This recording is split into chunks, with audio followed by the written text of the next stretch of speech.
আসসালামু আলাইকুম আরহামাতুল্লাহ। প্রিয় দর্শক, আপনি কি অনেক দিন ধরে আল্লাহর কাছে কিছু চাইছেন কিন্তু এখনও তা পাচ্ছেন না?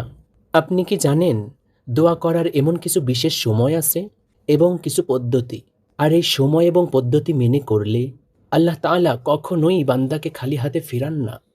আজ আমরা সহিহ সুন্নাহর আলোকে জানব দোয়া কবুলের সেই উপযুক্ত সময় এবং একটি বিশেষ গোপন দোয়া যা পাঠ করলে মুহূর্তেই আরশ কেঁপে ওঠে।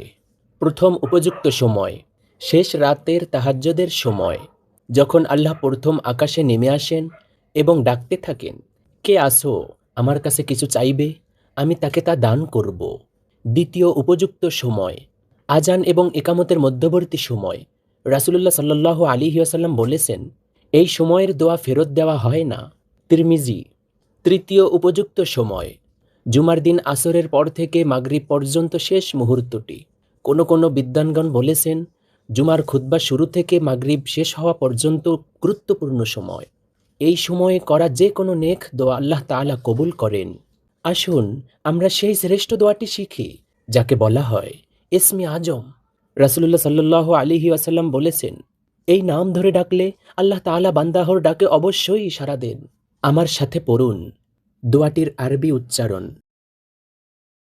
আল্লাহুম্মা ইন্নী আসআলুকা বিআন্নী আশহাদু আন্নাকা আনতাল্লাহ আনতাল্লাহ লা ইলাহা ইল্লা আনতা লা ইলাহা ইল্লা আনতা আহাদুস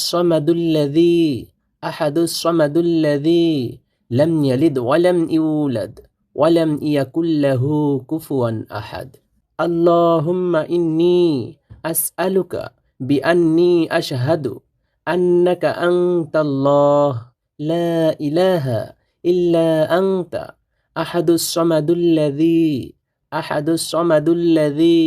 লাম ইয়ালিদ ওয়া লাম ইউলাদ ওয়া লাম ইয়াকুল লাহু কুফুয়ান আহাদ। সুনানে আবু দাউদ। আপনি যখনই দোয়া করবেন আল্লাহর কাছে, দোয়ার আগে অবশ্যই এই দোয়াটি অথবা তাসবিহটি পাঠ করে নিন। তারপর আপনার মনের সব কথা আল্লাহ তাআলার কাছে বলুন। বিশ্বাস রাখুন, আল্লাহ তাআলা আপনার ডাক শুনছেন। আজ থেকেই এই সময়গুলো কাজে লাগান। ভিডিওটি ভালো লাগলে একটি লাইক দিন এবং কমেন্টে লিখুন আপনার জীবনের সবচেয়ে বড় চাওয়া কোনটি। অন্যদের কল্যাণে ভিডিওটি শেয়ার করতে ভুলবেন না। আপনার প্রতিটি শেয়ার হতে পারে কারো দোয়া কবুলের ওসিলা।